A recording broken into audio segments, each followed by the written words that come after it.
Hello. Last week, we talked about that everything you do in your life is fueled from how you feel. And I asked you to start to pay attention to how you feel in your life, how you feel about your relationship, how you feel about you.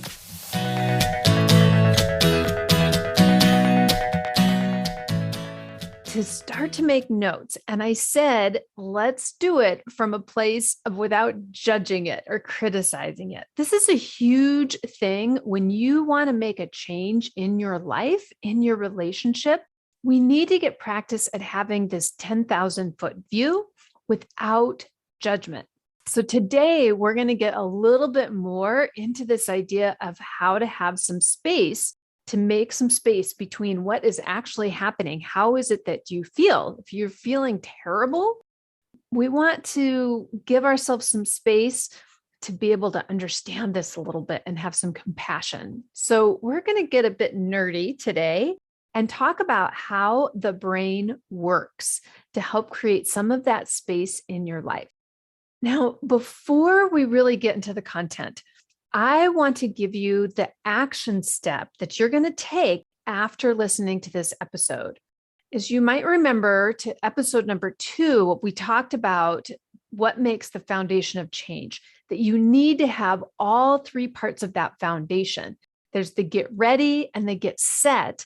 These are the mental steps. And then we need to go into action. We need to do something for us to be able to observe ourselves again, to make change, to have something happen in the world. So I'm going to give you the what to do right now, this action step right now to fuel your change, the change that you want to have. This is all about helping you feel better about yourself, feel better about your relationship, to take this supportive information and to start to be your own support in your own life. So I want to give you this action step to kind of hook you on it here to start with. So at the end of the day, so tonight when your day's winding up, you are going to note 3 times that you were acting from your primitive brain and 3 times you were acting from your thinking brain. What? Are you saying, what the heck does this mean? It's okay if you don't understand what I mean right now, because that's what we're going to talk about in the episode. But let's just let this be a little hook for your brain. Like I had said, that the fire truck is the main tool to organize all the other tools that our spouses use when they go out on a call. Let this question be that kind of toolbox, the organizer, as you're listening to this episode, as I start to teach you about the primitive brain and your thinking brain, that you're going to use this question to listen to this episode. So just to remind you of the question, tonight, you're going to reflect on your day. You're going to look back at your day, kind of the same way you were doing with the feelings, just to start to note what it is that you're feeling in your life. Tonight, you're going to look back at your day and you're going to note 3 times you were acting from your primitive brain and 3 times you were acting from your thinking brain. Okay, we got it? End of the day. 3 times primitive, 3 times thinking. This is what we're going for here. This is how we're going to use this information to get yourself in action in your life. All right, so let's get started with this. First, why am I talking about your brain in this 3rd person kind of way? You are your brain is part of you, but we're looking at it in this 3rd person kind of way. When I coach people, our job is together, myself and the client, is to take a look at the client's thoughts and feelings and actions and all of the results in their life from a 10,000 foot view. We want to get out of the muck of living it. We want to create a little separation and space in there. We want to see your life like a movie or a book and create some distance. Now, I've belonged to a book group for many years, and it never ceases to amaze me how talking about the book reveals so much more than my own experience reading it. This is why my kids talk to other kids about their video games, why we share our thoughts and experiences about a movie or listening to music. It gives this 10,000-foot view. It gives this perspective that we're able to then enrich and go deeper and change our experience with that thing the next time we're engaged with it. This is how understanding the brain also works. In understanding the brain and kind of separating our brain from us to give that space for that 10,000-foot view, we want to understand how normal human behavior works. This is the lens that we can look at our life, that it isn't me doing things right and wrong or good or bad or the way I want it or don't want it. It's not about the judging ourselves or our life or our partners. It's really, we want to have this lens, one lens that we can look through is how does the brain, the normal human behavior work? We can create some space to have more of what we desire, more connection, more love, more compassion. In other words, we can actually experience our dream life, not just be taking that picture for social media, right? Have it look pretty. It's about changing our experience of our life. Connection, love, and compassion for ourselves, our life, and our partners. So we want to get into these nerdy topics. The other reason why is I just kind of like these nerdy topics too. And perhaps you will too. It really helps me to take that judgment away from myself so I can have that perspective, make that change that I really want to see in my life. To go from just having my life operate on this autopilot, fast, out of control way to slowing things down, bringing it in control, bringing in more connection, love, and compassion. All right.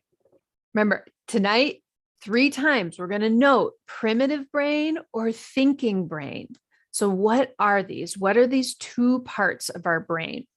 So your primitive brain, this is the area of your brain that controls your automatic systems. It's the quick reactive part of your brain. It's the part of your brain that is driven by survival. So here are some of the kind of components, some things that you see that operate from what we call your primitive brain. You might have heard of fight or flight or freeze. There's danger and I want to fight it, or I want to run away from it, or I get frozen in this danger situation. There's a lion. I'm going to do one of these things. The primitive brain is also about belonging, being part of the group, part of the tribe. And again, this goes back to the idea of safety. Humans are kind of tribal, we're a group. We're not a lone animal that goes off into the wilderness, has a baby, and then like sends it off. And, you never come together with another one of your type of animal until you need to procreate, right? This is not how humans are. Humans, we're pack, right? We're part of a pack, we're part of a group, we're part of a tribe. So your primitive brain really is seeking that because it's about the safety, right? Your primal needs, basic needs, which is also then goes in this other one. There's a lot of urges that come out of our primitive brain, especially around things like food and reproduction. You think about, how urgent we feel around eating food. And there's there's lots of things to talk about in there where you have your sugar, dopamine hits, right? There's these processes that go on that are there because at a very primal part of us, we need food. And so high sugars, high fats, they really feed into that primal part of our brain because the more we have those, the more we're going to survive, right? That's how the primitive part of our brain, it doesn't know that we live in a society, in a world that we have a lot of food and we have a lot of ability to consume a lot of calories. Same with reproduction, right? Very primal. There's this primalness around reproducing. So there's urge around it. I mean, you can really see this. I've got teenage kids, right? There's a lot of urginess around their sexuality because that's part of our humanness. The other pieces that go into the area you can think of from your primitive brain is a desire to conserve energy. So if we use, our animals, you look at their brains are very primal, very primitive, and they sleep. Actually, as I'm recording this, I'm looking at my cat and my dog are both asleep in the room with me right now. I'm just hoping they don't some noise happens outside, the dog starts barking, but they are just totally asleep for so much of the day. And really, it's so that they're ready when something important happens, when the lion comes, when food comes by, right? To turn that energy on when they need it and turn it off. So we as humans do this too. This is where tendency towards ease, making things easy for laziness, maybe is the way that we put judgment on it. The tendency to want to conserve energy, which is also the last area I'm going to put into this for you to think about, are habits. Our primitive brain likes things to be habitual.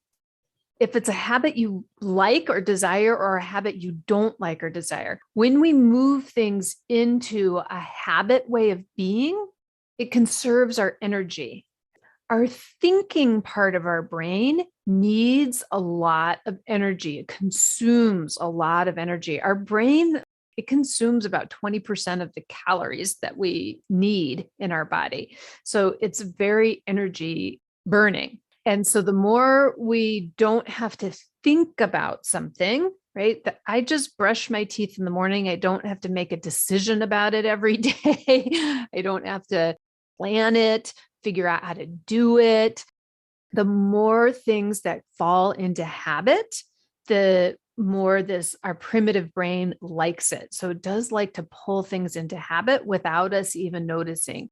And that's where, quote, good habits or bad habits, we more notice are things that we label bad habits, because our brain just wants to bring things into a habit that supports these other things, that supports conservation of energy, supports getting enough food and reproduction, supports being part of the tribe, supports these very primal things, right? Just survival. How do we get our body to survive?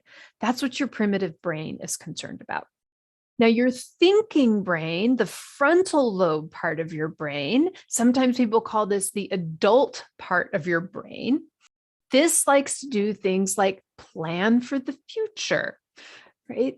This is the part that helps you save money or decide, I don't need to eat a second piece of cake because in the future, I'm going to regret it, even though my primitive brain is like, yes, consume all of the calories that you can right now. Your thinking brain is the part that has pause when your spouse comes home from that 24-hour, 48-hour shift and is behaving in a way that you don't like. It gives you a moment to say, hang on, give them some space, right? Give me some space. Let's bring this transitional time. How do we want to do this transitional time? Do I want to start yelling at them because they came in 3 hours later than I expected, or because I'm exhausted and I want to help with the kids and they're not able to do that quite yet? Whatever it is, right? Your thinking brain is able to help you plan more for the future, to know this is just this one day. My feeling of connection and love is what's most important to me. That bigger picture kind of work that future planning does.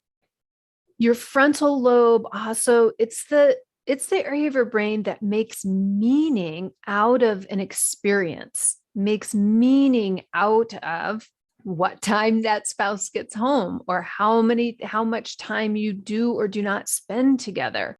It makes meaning out of whatever it is that's happening or not happening in your life. Your thinking part of your brain is also the part that controls purposeful movement. The difference between going out for a run versus running away from the lion.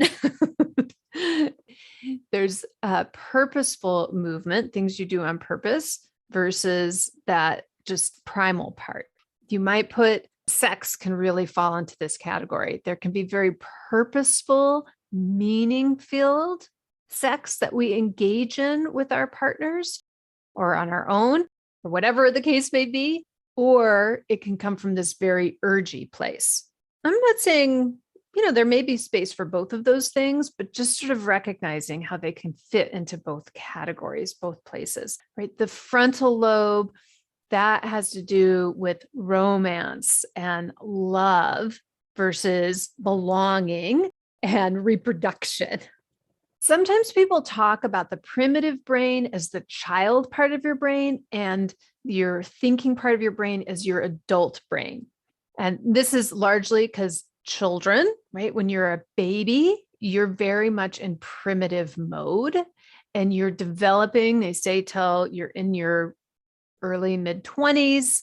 It seems like the number keeps going up. It used to be kind of 18. I think it's more like 25 now that we're really still developing that frontal lobe part, that adult brain part that slows things down and is able to have perspective and planning and is less impulsive, right? Why do we hold children's hands when they go across the street, even though we've told them not to run out into the middle of the street, because they're still impulsive. A 3-year-old is still acting on impulse and desire to go get the ball versus big picture, a car is going to hit me.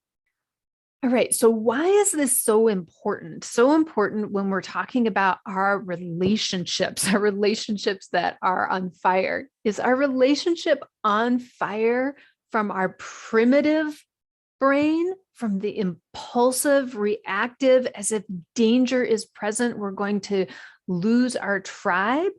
Or is our relationship on fire from that frontal lobe, that thinking, that purposeful, connective, loving, open place?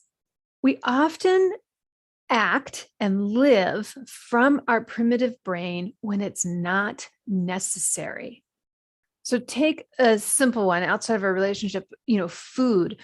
We eat food oftentimes from a primitive standpoint of rushing through our food, of eating it without tasting it, of eating more than what we actually need to consume, because it's coming from that primitive place of just bring calories on, because we never know when we're going to get another one, right? Looking at my dog laying here, right? We dole out her food very carefully because we know dogs, labs, right? They're very prone to overeating because of that primitive brain part of themselves.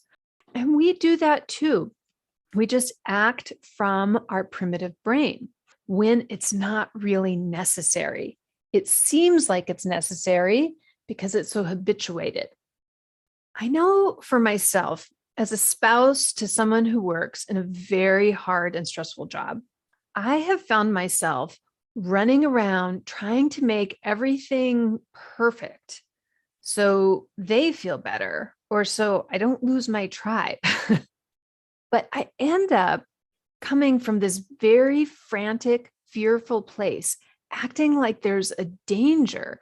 And it was exhausting and it felt terrible. And it nearly crushed my marriage. My spouse would come in, have their own feelings about coming back into the family or whatever it is that went on for work.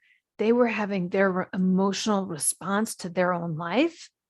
And I would see this information as like a danger that I need to fix. It's a problem I need to fix, that maybe they're unhappy or feeling this way.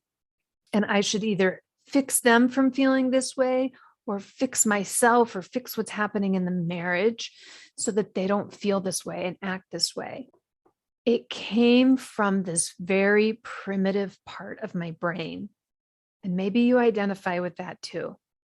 It isn't until slowing down and starting to see these systems at work from that 10,000 foot view to give space to use my adult brain to bring curiosity and love and compassion so I could let go of the worry and overwhelm and frantic disconnection, not judge myself for it, but to gain an understanding of it, to gain compassion that I was acting from this primitive brain place instead of from this frontal lobe, bigger picture kind of place.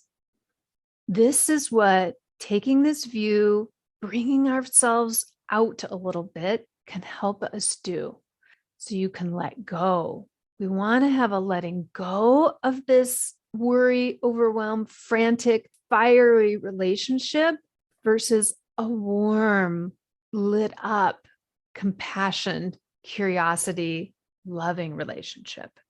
Going back to our framework, where are you now? Where do you want to go? And then take an action. Do you remember the action that you're going to be taking tonight? We want to create this space to see the place between how your brain is operating from primitive thinking, primitive way of being versus your frontal lobe thinking. You bop between your primitive brain and your frontal lobe thinking brain hundreds of times throughout the day. Your job tonight is to note 3 of each of them with compassion, with openness, with curiosity, right?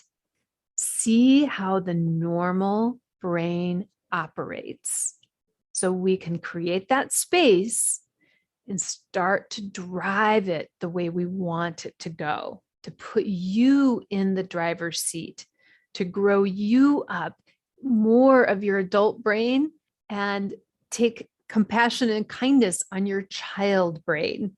It's there trying to protect you and do things in this frantic way, but you're more mature than that now. You are growing up. You're growing up yourself. You're growing up your relationship. You're growing up your view of your spouse. All right. You're an amazing human being. You're an amazing person for just this relationship, this perfect relationship that you are in right now. Be committed, be present, show up with curiosity and love for yourself and your spouse. And I will see you the next time when I teach you about how to get your partner to stop doing that thing that lights up your primitive brain and gets you going. Okay, note those 3 times. Thanks so much for listening. Make sure you subscribe on your favorite podcast app so you can get every episode. And when you are ready to be in action, come find us. Facebook, Instagram, or our website. It's all the same name, relationshipsonfire.com. We've got that S on there. There's lots of us having relationships. So relationships with an S on fire.com. Thanks so much. Saying goodbye, your fire and water gal, Cori Myka. See you next time.